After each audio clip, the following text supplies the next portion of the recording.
texto de la actividad?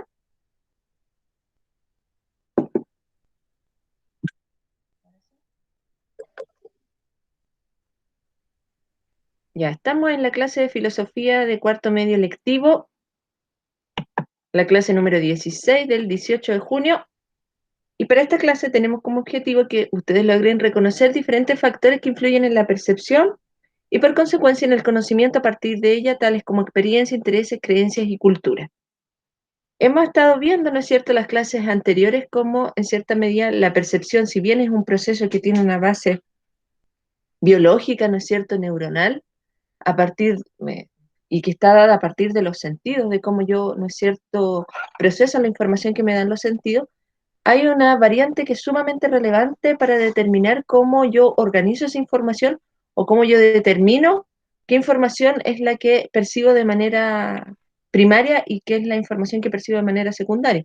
Y eso está dado en cierta medida por un proceso de socialización que se enmarca dentro de la cultura.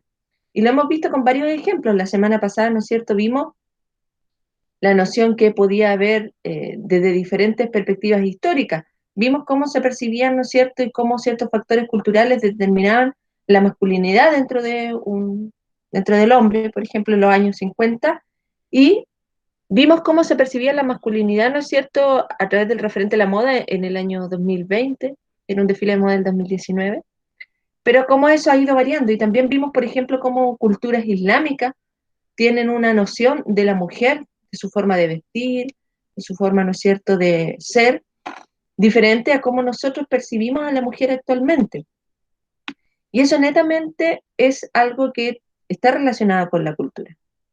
No es algo que uno puede escapar de ella. Yo nazco, ¿no es cierto?, dentro de determinado pueblo, ese pueblo tiene costumbres, esas costumbres me las traspasan mis papás, y así yo, ¿cierto?, me voy apropiando de eso y al final lo termino transformando como en forma de mi identidad, en mi forma de ver el mundo. Lo vimos incluso con los colores. Yo le comentaba que, por ejemplo, en las culturas asiáticas, los colores que ellos eligen siempre como favoritos son colores más opacos, más como más suaves. En cambio, se contrastaban, ¿no es cierto?, con los colores que eligen los latinoamericanos, que son colores más fuertes, el naranja, el rojo, ¿no es cierto?, el verde, el amarillo, como colores más bonitos. Y ahí tiene que ver con una cosa de percepción, de apreciación, ¿no es cierto?, de ciertos objetos. Eso era. Lo recordamos, ¿cierto? Entonces, después que leímos los objetivos que dice reconoce la percepción como un proceso constructivo, vamos a ver este texto que es bien interesante, porque es un texto, ¿no es cierto?, que junta o mezcla la percepción muy diferente de dos personas. No sé si es muy temprano o yo soy muy ilusa, pero ¿a alguien le gustaría leer de las que están acá? Imaginemos que estamos en clases presenciales y yo le digo, alguien que lea lo que está en la pizarra, como cuando proyectábamos en data. ¿A quién le gustaría leer? ¿O es muy temprano?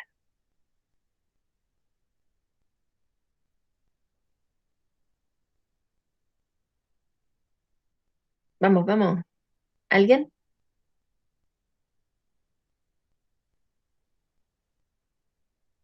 ¿A la Montserrat, por ejemplo?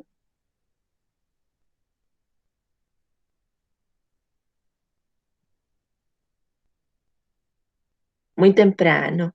Pero ¿cómo? Ya si nadie se atreve, lo voy a leer yo y vamos a explicar las preguntas para ir zanjando esta actividad. Dice, carta de un juez hindú a una dama inglesa. Ahora puedo contarle un poco más sobre mi trabajo aquí, que quizás sea de su interés. Y lo primero y más terrible de todo, he aquí nuestra serpiente local. Habita en una grieta en las montañas cercanas, en una enorme fisura causada por un terremoto. Debo decirle que esta parte del mundo es muy proclive a los terremotos y por esta razón, muy sensatamente, ningún edificio de ladrillos debe tener más de 1 metro de altura. Cuanto más altos los edificios, deben estar compuestos únicamente de madera o de listones y yeso, de manera que a quien se le caiga la casa encima en un terremoto no le aplaste demasiado. Ahora bien, usted y yo podemos tener nuestras propias ideas sobre las causas de los terremotos, pero eso no afecta en absoluto al sencillo y letrado hombre del campo, porque verá, él sabe. Y lo que sabe es que los terremotos ocurren porque se ha permitido que se enfade la serpiente, que entonces viaja a través de la tierra y confía sus problemas a los espíritus que están allí sentados, y entonces los espíritus se enfadan también. Y entonces, ¡puf!, se caen todas nuestras casas sobre nuestras cabezas. El sencillo y letrado hombre de la aldea sabe esto, del mismo modo que sabe que cualquier cosa que le podamos decir en contra solo prueba nuestra ignorancia o que tenemos un interés personal en el asunto. No piensa nunca que son los gobernantes y los hombres ilustrados quienes verdaderamente gobiernan un país, sino que simples hombres de la aldea que saben. Otra cosa que saben estos hombres es exactamente cómo aplacar a esta serpiente airada. Se le hace de la siguiente manera. Una vez al año se debe hacer chapatis, pan, mezcla con la mejor harina, higué, mantequilla, todo ligado con sangre humana. Es inútil intentar engañar con sangre de cabra a esta serpiente tan inteligente. Ella sabe lo que quiere. Esta es una carta de un juez hindú a una dama inglesa de un autor desconocido de 1934. Ya. Dice la pregunta 1. ¿Cómo influye el factor en la percepción del hombre iletrado las creencias que tiene, perdón, acerca de la existencia y rol de la serpiente? Justifica. B. ¿Qué tendría que creer acerca del mundo el juez hindú para adoptar las explicaciones del hombre iletrado? Y viceversa, es decir, ¿qué tendría que ser el hombre iletrado para entender la explicación del juez? C. ¿Cómo afecta la cultura y las creencias aquello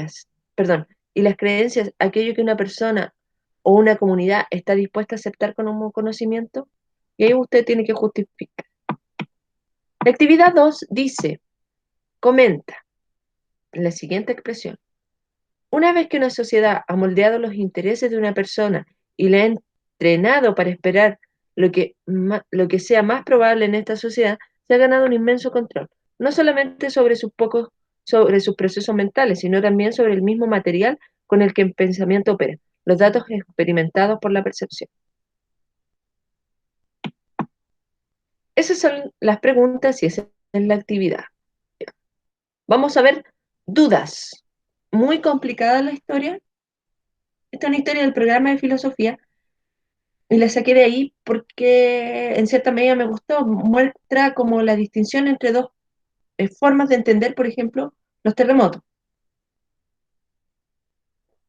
Una de un hombre que entre comillas se le llama iletrado, quiere decir que no tiene estudios, que es un hombre más bien del campo, y un hombre que es un juez, ¿no es cierto?, que tiene conocimiento de respecto a lo que sucede cuando acontece un terremoto, tiene el conocimiento científico.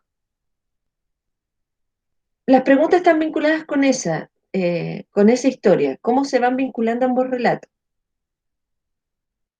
¿Alguien tiene dudas?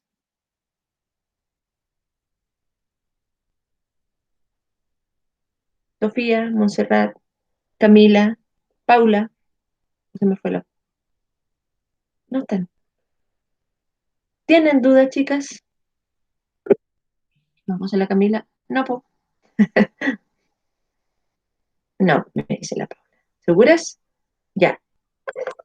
La segunda parte, que la leí muy rápido, está vinculada con que ustedes logren escribir, ¿no es cierto?, lo que significa esta expresión que aparece en un texto que se llama Introducción a la Psicología de un autor de apellido Ibáñez, ¿no es cierto?, en el cual explica, ¿no es cierto?, que una sociedad que ha moldeado los intereses de una persona y la ha entrenado para esperar lo que sea más probable en esa sociedad, se ha ganado un inmenso control, no solamente sobre sus procesos mentales, sino también sobre el mismo material con que el pensamiento opera, los datos experimentados por la percepción.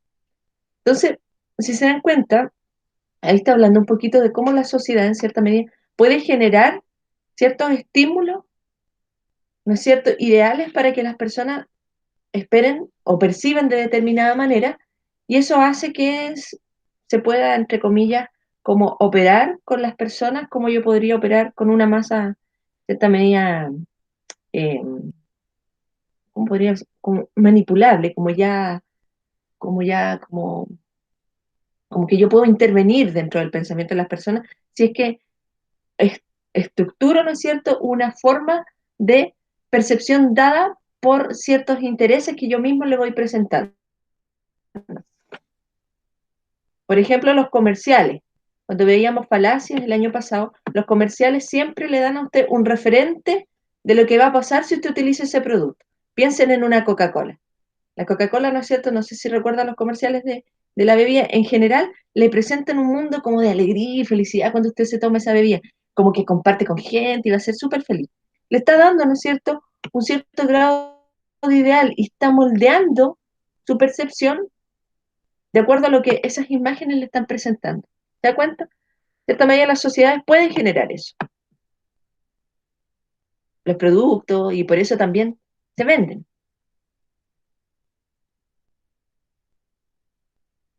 ¿Alguien tiene más dudas?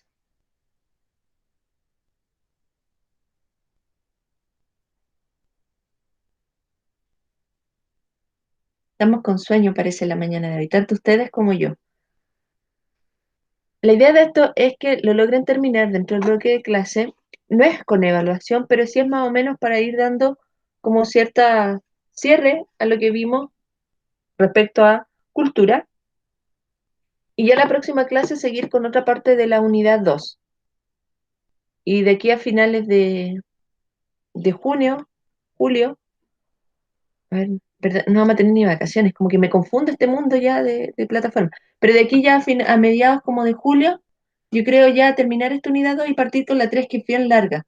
Y como cuarto medio generalmente se va de clases antes que el resto de los estudiantes, eh, yo parto siempre en la unidad 3 que es la última y larga, a finales, antes de que se acabe el segundo semestre. Pero como ahora no va a haber segundo semestre, porque no sé cómo está funcionando esto todavía, vamos a esperar las instrucciones de dirección para ver cómo se va a estructurar el calendario. De todas maneras, ustedes ya se lo expliqué en cuarto medio, vamos a tener evaluaciones que van a ser netamente porcentuales. Los porcentajes me van a determinar si es logrado o no logrado, etcétera. Y esos porcentajes, ¿no es cierto?, son los que se van a aplicar a la evaluación. Se van a realizar dentro del horario de clase. Cuando yo les genere una evaluación, que va a ser, yo creo, cuando terminemos esta unidad, la vamos a hacer dentro del horario de clase. Es decir, se van a conectar temprano, los que puedan, obviamente. Yo voy a estar desde las 8:15 hasta lo que termina el horario del recreo, que era un cuarto para las 10 si no me equivoco. Entonces ahí van a poder estar, van a poder hacer preguntas, yo voy a estar acá en la plataforma. Si no hay más dudas, entonces lo dejamos acá. eh, y nos vemos en la próxima clase. Las que terminan lo van a subir al Classroom y así yo les voy a echar un vistazo. Las personas